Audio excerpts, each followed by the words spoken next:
Hi, this is Scott Garibay, and today we're gonna. I'll jump right to it.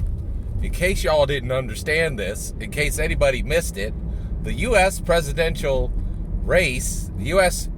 2024 presidential race, has begun. It's on, folks. We in it, right?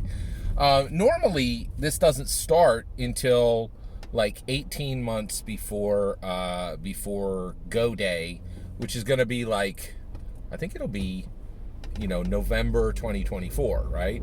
So it'll be 18 months before that. We're way out. Like, we got a long time. We got there's at least 6 months to 12 months before we would normally be talking about the U.S. 2024 presidential race, right? But it's on like Donkey Kong, right? And the reason why is Vladimir Putin. He is, yeah, boy, oh boy, oh boy, oh boy. One of the problems I have is, like, I got 55 videos just stacked in my head, right? And like sometimes I can't wait and I merge them. So I'm gonna do that now. Two people can change the world overnight, right? Vladimir Putin did not intend to change the world, right? I don't think he intended that, right? I think what he thought is like, hey, I took Crimea before. I hit all my troops and did it in a way that was very super, surreptitious, secret, or, but I don't need any, but this is Joe Biden. I can roll on it. I don't need to make this secret. It's Joe Biden. Come on. Like, he's going to be a lot easier to beat than President Obama. He was right there. Like, he was very right there. So, he's like, I don't need to hide anything. I'll just do I think he thought this was going to be done in under 100 hours. I heard a really good report, and they were like, he had advisors. They're like, yeah, special military operation, take the whole country in 4 days, right? Like less than 4 days, like 100 hours, right? Like, yeah, 4 days, right? That's 96 hours, sorry. And I think that, so he didn't intend. He was just like, oh, this is going to be just like Crimea. I've done this before, right? And then, whoop. Oh, there's Robin Hood. Oh, who is that? Volodymyr Zelensky? Global hero to face off against the global villain? Two men can change the world overnight, right? And simultaneously, start the world doom scrolling and start the world hope scrolling, right? It is that classic yin yang, evil versus good, and it is starkly, shockingly clear to the whole world who the villain is and who the hero is, right? Like, nobody, even the people who would like to support Vladimir Putin for XYZ reasons are like, I don't know, this is getting ugly, man. I don't know. Like, are we friends? Like, it's getting bad. It's getting really bad for Vladimir Putin on the social front, right?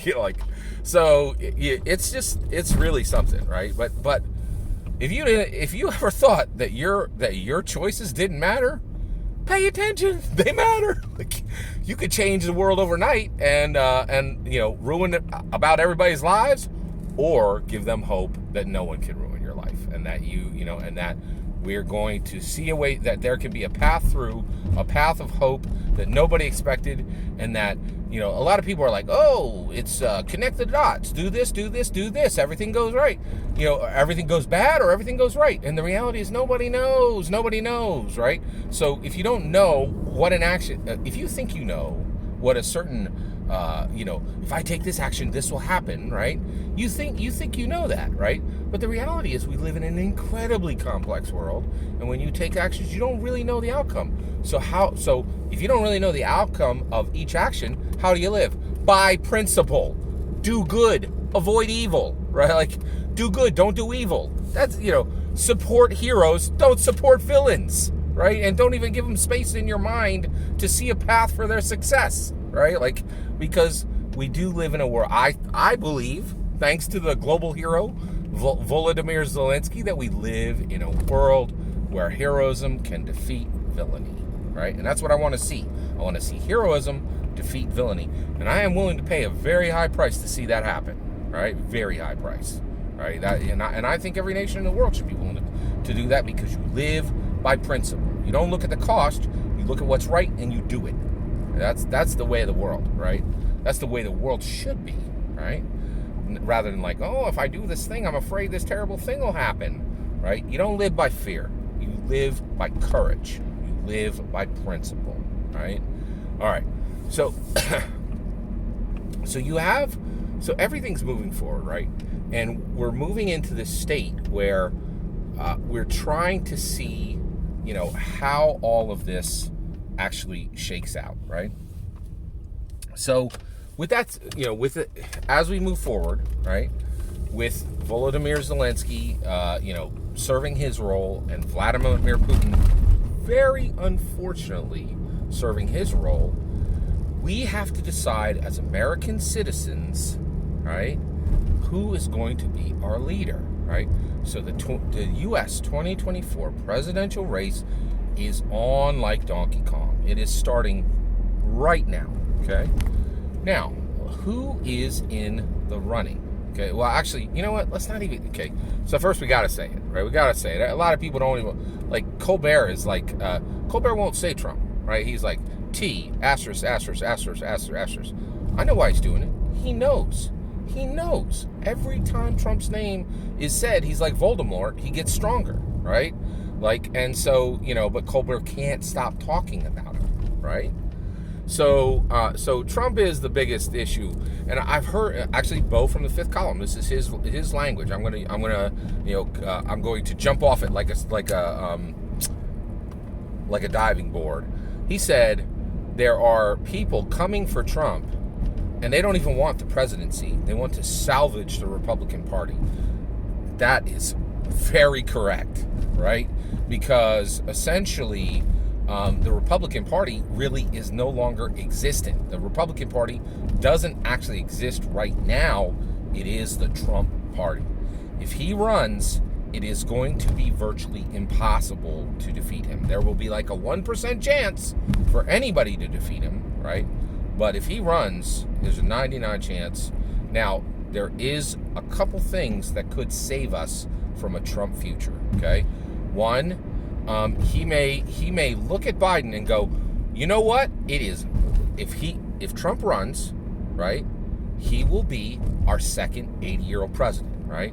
So Trump could come to his senses, just look and listen to his body and say, nobody who is 80 years old should be queen of the world. It is not an appropriate, logical step, right? I think we all literally watched Bernie Sanders have a heart attack trying to be president. That's not me saying that. He literally said, I was in it, I wasn't listening to my body. I was, and he was running nonstop. Like, we literally saw somebody younger than Biden, right, have a heart attack even trying to be president, right? The idea that a 70, 80-year-old person should be president is seeming increasingly ludicrous, right? I don't know how anybody could not see the dangers of it. So there's a possibility that Trump could be like, you know what, this ain't a good idea. Like, this could literally kill me, right? Like, just from the trauma of it, right? Like, from the weight that goes on your head and your heart and your soul, it could crush him, right? Like, and honestly, I'm very worried for Joe Biden. I don't think he's a weak man. I think he's an 80-year-old man that has figurative weights on him that it's like being in a suit made of lead and then which has oxygen in it, and then being sunk to the bottom of the Marianas Trench. The pressure on him is unbelievable because right now, right, President Biden doesn't even have a chance at being a good president. He doesn't even have a chance at that. His race now is, can I make it to not be the worst president this country has ever elected, right? And it's a hard race for him, right? Like, he's like, and I feel terrible for him. I feel really bad that, that when he signed up, he had no idea any of this was coming, right? And once he got into it, he was like, oh my gosh. I think every day he says to himself, I'm 100 feet. I'm 100 meters. Like, I'm 7 miles out of my depth. That's how deep the Marianas Trench is, right? It's just, it's so bad, right? So here's the thing. First of all, the Dems are done. They have absolutely not a chance in heck of winning the election, right? The Democrat Party does not have, they have literally 0% chance of winning the 2024 presidential election, in my humble opinion. I mean, none. Like, hard stop. Do not pass go. Do not collect $200. Right? There's no win path for. There's none. There's just no win path for Democrats. And the reason why is they gave the world 2 years of plague. They opened the door to the to 2022 Archduke Ferdinand, right, situation.